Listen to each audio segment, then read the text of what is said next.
नमस्कार दोस्तों, स्वागत है आपका हमारे चैनल हिंदू कुल में।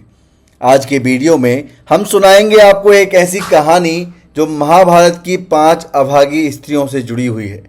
कुरुक्षेत्र में महाभारत का युद्ध भले ही योद्धाओं के शौर्य और पराक्रम के लिए प्रसिद्ध है, लेकिन इस महागाथा में महिलाओं की कहानियाँ उतनी ही रहस्यमयी और संघर्षपूर्ण हैं। कहा जाता है कि महाभारत में प्रत्येक महिला के जीवन में किसी न किसी रूप में अन्याय हुआ, लेकिन कुछ चुनिंदा महिलाएं ऐसी थीं जिन्होंने इस अन्याय का विरोध किया और अपने लिए न्याय की लड़ाई लड़ी। आखिर कौन थी वे 5 महिलाएं जो शक्ति और साहस के बाद भी अभागी ही रहीं? आइए जानते हैं महाभारत की सबसे शक्तिशाली और सबसे अभागी 5 स्त्रियों के बारे में। इसमें सबसे पहला नाम आता है अम्बा का। अम्बा, अम्बालिका और अंबिका ये काशीराज की 3 पुत्रियां थीं। विचित्रवीर के युवा होने पर भीष्म ने बलपूर्वक काशीराज की 3 पुत्रियों का हरण कर लिया और वे उसका विवाह विचित्रवीर से कराना चाहते थे, क्योंकि भीष्म चाहते थे कि किसी भी तरह अपने पिता शांतनु का कुल बढ़े। लेकिन बाद में बड़ी राजकुमारी अम्बा को छोड़ दिया गया, क्योंकि वह साल्वराज को चाहती थी। अन्य दोनों अम्बालिका और अंबिका का विवाह विचित्रवीर के साथ कर दिया गया।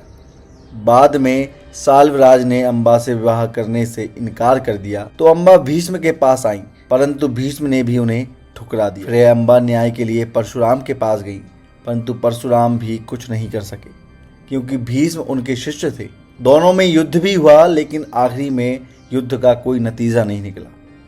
तब अम्बा ने भगवान शंकर का तप किया तो उन्होंने कहा कि भीष्म के वध का कारण तुम बनोगी। फिर अम्बा ने अपने प्राण त्यागे और वह शिखंडी के रूप में जन्मी थी, जिसने महाभारत के युद्ध में भीष्म की मृत्यु का कारण बना था। दूसरा नाम है गांधारी का। कहते हैं कि गांधारी ने धृतराष्ट्र से मजबूरीवश विवाह किया था। इसका कारण भीष्म थे। अंधे महाराज धृतराष्ट्र के लिए भीष्म ने गांधार नरेश की राजकुमारी का बलपूर्वक विवाह धृतराष्ट्र से कराया था। गांधारी ये नहीं चाहती थी, इसीलिए उन्होंने भी अपनी आंखों पर हमेशा के लिए पट्टी बांध ली। धृतराष्ट्र, शकुनी और दुर्योधन के आगे गांधारी की एक नहीं चलती थी और वह पूरे जीवन काल में हमेशा। तीसरा नाम भानुमति का है। भानुमति कंबोज के राजा चंद्रवर्मा की पुत्री थी। भानुमति बहुत ही सुंदर, आकर्षक, बुद्धिमान और ताकतवर थी। उसकी सुंदरता और शक्ति के किस्से प्रसिद्ध थे। यही कारण था कि भानुमति के स्वयंवर में शिशुपाल, जरासंध, रुक्मी, वक्र, कर्ण आदि राजाओं के साथ दुर्योधन भी गया हुआ। कहते हैं कि भानुमति दुर्योधन से विवाह नहीं करना चाहती थी, लेकिन मजबूरन उसे विवाह करना पड़ा। दुर्योधन की पत्नी भानुमति युद्ध कला, शतरंज और कुश्ती में पारंगत थी। कहा जाता है कि एक दिन उसने कुश्ती में दुर्योधन को भी पटकनी दे दी थी। भानुमति के कारण ही यह मुहावरा बना है, कहीं की ईंट कहीं का रोड़ा, भानुमति ने कुलमा जोड़ा। भानुमति बेहद ही सुंदर, आकर्षक, तेज बुद्धि और शरीर से काफ़ी ताकतवर थी। गांधारी ने सती पर्व में बताया है कि भानुमति दुर्योधन से खेल खेल में ही कुश्ती करती थी, जिसमें उसने दुर्योधन को कई बार हराया भी था। कहते हैं कि जब भानुमति हाथ में माला लेकर अपनी दासियों और अंगरक्षकों के साथ दरबार में आई और एक एक करके सभी राजाओं के पास से गुजरी, तो वह दुर्योधन के सामने से भी गुजरी। दुर्योधन चाहता था कि भानुमति माला उसे पहना दे, लेकिन ऐसा नहीं हुआ।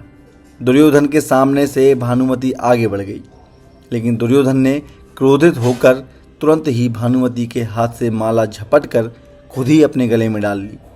इस दृश्य को देखकर सभी राजाओं ने तलवारें खींच ली।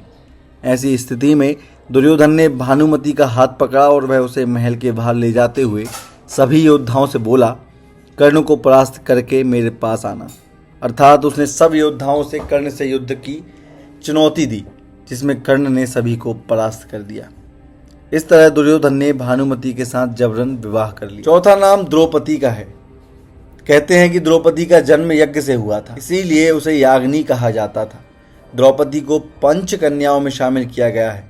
पुराणानुसार 5 स्त्रियां विवाहित होने पर भी कन्याओं के समान ही पवित्र मानी गई हैं।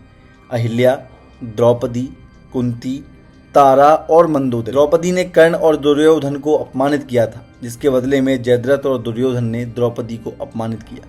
लेकिन द्रौपदी की एक सबसे बड़ी गलती यह थी कि उसने पांचों पांडवों के साथ विवाह करने को मंजूरी दी। दरअसल अर्जुन ने स्वयंवर की प्रतियोगिता को जीत लिया था, लेकिन किन्हीं भी परिस्थितियों में द्रौपदी यदि पांचों पांडवों की पत्नी बनना स्वीकार नहीं करती तो आज इतिहास कुछ और होता। द्रौपदी कुंती के कहने या स्वयंवर के बाद युधिष्ठिर और वेद व्यास जी के कहने पर पांचों से विवाह करना स्वीकार कर लिया। यदि द्रौपदी ऐसा नहीं करती तो वह सिर्फ अर्जुन की ही पत्नी होती। यह भी कि यदि वह पांचों से ही विवाह नहीं करती तो फिर संभवतः वह कर्ण की पत्नी होती। तब महाभारत कुछ और होता। पांचवा नाम है कुंती का। कुंती को यह वरदान था कि वह किसी भी देवता को बुलाकर उनके साथ नियोग कर सकती थी।